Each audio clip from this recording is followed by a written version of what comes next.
ಉಡಾಯಿಸೋ ಖಾರ ಬಣ್ಣ ರುಚಿಯನ್ನು ನೀಡುತ್ತದೆ. ಮೆಣಸಿನ ಪುಡಿ ಚಿಂದಿ ಉಡಾಯಿಸೋ ಖಾರ ಬಣ್ಣ ರುಚಿ. ಒಂದಲ್ಲ ಎರಡಲ್ಲ 100 ಶವಗಳನ್ನ ಹೂತ್ ಹಾಕಿದ್ದೇನೆ ಅಂತ ಆತ ಆರೋಪಿಸಿದ್ದ. ಎಲ್ಲವನ್ನೂ ಬಲವಂತವಾಗಿ ಮಾಡಿದ್ದೇನೆ ಅಂತ ದೂರು ಕೊಟ್ಟಿದ್ದ.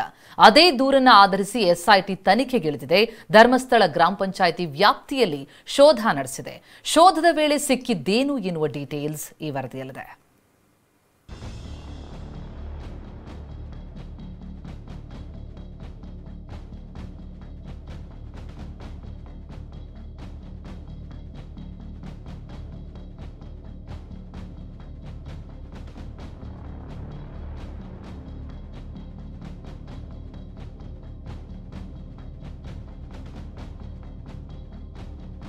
ಸುರಿಯೋ ಮಳೆ ನಡುವೆ ಶೋಧ, ದಟ್ಟ ಕಾನನದಲ್ಲಿ ಹುಡುಕಾಟ, ಖಾಕಿ ಪಡೆಯೇ ಎಂಟ್ರಿಯಾಗಿದೆ.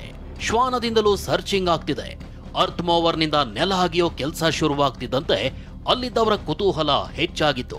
ಅಷ್ಟಕ್ಕೂ ಇದು ಇಲ್ಲಿ ಹೀಗೆ ಮುಖಕ್ಕೆ ಬಟ್ಟೆ ಹಾಕೊಂಡು ನಿಂತಿರುವ ಹೆಸರು ಬಹಿರಂಗಪಡಿಸದ ವ್ಯಕ್ತಿಯ ದೂರು ಆಧರಿಸಿ ಧರ್ಮಸ್ಥಳ ಪಂಚಾಯಿತಿ ವ್ಯಾಪ್ತಿಯಲ್ಲಿ ನಡೀತಿರೋ ಎಸ್ಐಟಿ ತನಿಖೆ. ಹೆಸರು ಹೇಳದ ವ್ಯಕ್ತಿಯ ದೂರು, ಶವಗಳಿಗಾಗಿ ಎಸ್ಐಟಿ ಶೋಧ. ಧರ್ಮಸ್ಥಳ ಗ್ರಾಮ ಪಂಚಾಯಿತಿ ವ್ಯಾಪ್ತಿಯಲ್ಲಿ ತನಿಖೆ.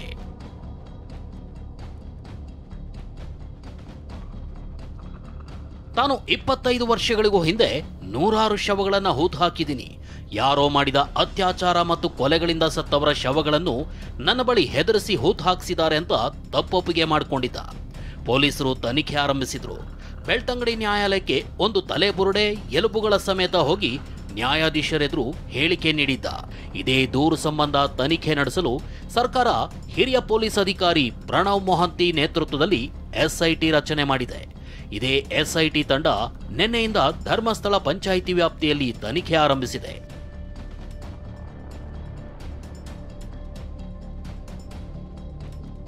ಹದಿಮೂರು ಸ್ಥಳ ಗುರುತು, ಒಂದೊಂದೇ ಸ್ಪಾಟ್ನಲ್ಲಿ ಅಗೆತ.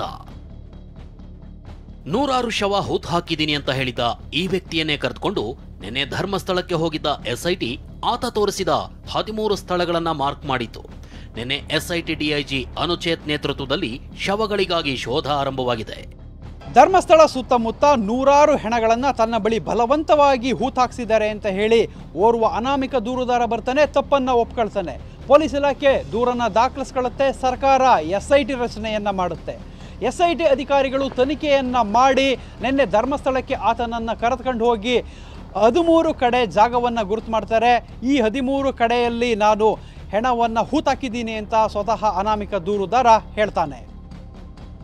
ಇನ್ನು ಎಸ್ಐಟಿ ತನಿಖೆಯನ್ನ ಧರ್ಮಸ್ಥಳ ಧರ್ಮಾಧಿಕಾರಿ ಸ್ವಾಗತಿಸಿದ್ದಾರೆ. ಧರ್ಮಸ್ಥಳ ಕ್ಷೇತ್ರದ ಬಗ್ಗೆ ಪದೇ ಪದೇ ಆರೋಪ ಕೇಳಿ ಬರುತ್ತಿದ್ದಂತೆ 2013ರಲ್ಲೇ ಉನ್ನತ ಮಟ್ಟದ ತನಿಖೆ ಮಾಡಿಸಿ ಅಂತ ಧರ್ಮಾಧಿಕಾರಿಗಳು ಆಗ್ರಹಿಸಿದ್ರು. ಈಗ ಎಸ್ಐಟಿ ತನಿಖೆಯನ್ನ ಸ್ವಾಗತಿಸಿರೋ ಧರ್ಮಾಧಿಕಾರಿಗಳು ಈ ಮೂಲಕ ಆರೋಪಗಳಿಗೆ ಬೇಗ ಉತ್ತರ ಸಿಗುತ್ತೆ ಅನ್ನೋ ವಿಶ್ವಾಸ ಮೂಡಿಸಿದೆ ಅಂದಿದ್ದಾರೆ. ಬೆಳಗ್ಗೆ 11 ಗಂಟೆಯಿಂದ ಸಂಜೆ 6 ಗಂಟೆವರೆಗೂ ಕಾರ್ಯಾಚರಣೆ. 8 ಅಡಿ ಆಳಕ್ಕೆ ಅಗೆದರೂ ಸಿಗದ ಶವಗಳು.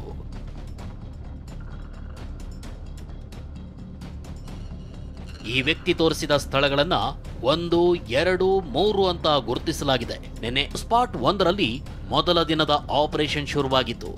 ಆರಂಭದಲ್ಲಿ ಕಾರ್ಮಿಕರ ನೆರವಿನಿಂದ ನೆಲ ಅಗೆಯಲಾಗಿತ್ತು. 4 ಅಡಿ ಆಳಕ್ಕಾಗಿದ್ರೂ ಯಾವುದೇ ಶವವಾಗಲಿ ಅಸ್ಥಿಪಂಜರಗಳಾಗಲಿ ಪತ್ತೆಯಾಗಿರಲಿಲ್ಲ. ಅಷ್ಟೇ ಅಲ್ಲ, ಅಗೆತ ಹೆಚ್ಚಾಗ್ತಿದ್ದಂತೆ ನೀರು ಕೂಡ ಬರಲಾರಂಭಿಸಿತು. ಹೀಗಾಗಿ ಕಾರ್ಮಿಕರಿಂದ ಕೆಲಸ ಆಗೋದಿಲ್ಲ ಅನ್ನೋದನ್ನರಿತ ಎಸ್ಐಟಿ ಮಿನಿ ಹಿಟಾಚಿಯನ್ನ ಕರೆಸಿಕೊಂಡಿತ್ತು.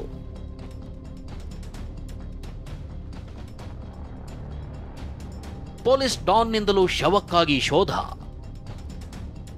4-5 ಅಡಿ ಆಳಕ್ಕೆ ತೆಗೆದರೂ ಶವ ಸಿಗದೇ ಇದ್ದಾಗ ಇನ್ನಷ್ಟು ಆಳಕ್ಕೆ ತೋಡಿ ಅಂತ ದೂರುದಾರ ಹೇಳಿದ್ದ.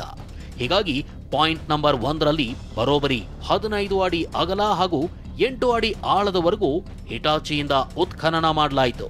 ಅಷ್ಟೇ ಅಲ್ಲ, ಡಾನ್ ಹೆಸರಿನ ಪೊಲೀಸ್ ಶ್ವಾನವನ್ನು ಕರೆಸಿಕೊಂಡು ಶೋಧ ಮಾಡಲಾಯಿತು. ಇಷ್ಟಾದ್ರೂ ಯಾವೊಂದು ಶವ ಅಥವಾ ಅಸ್ಥಿಪಂಜರ ಪತ್ತೆಯಾಗಿಲ್ಲ.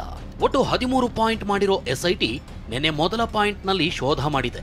ಇಂದು ಮತ್ತಷ್ಟು ಸ್ಥಳಗಳಲ್ಲಿ ಅಸ್ಥಿಪಂಜರಕ್ಕಾಗಿ ಅಗೆಯೋ ಕೆಲಸ ಮಾಡಲಿದೆ.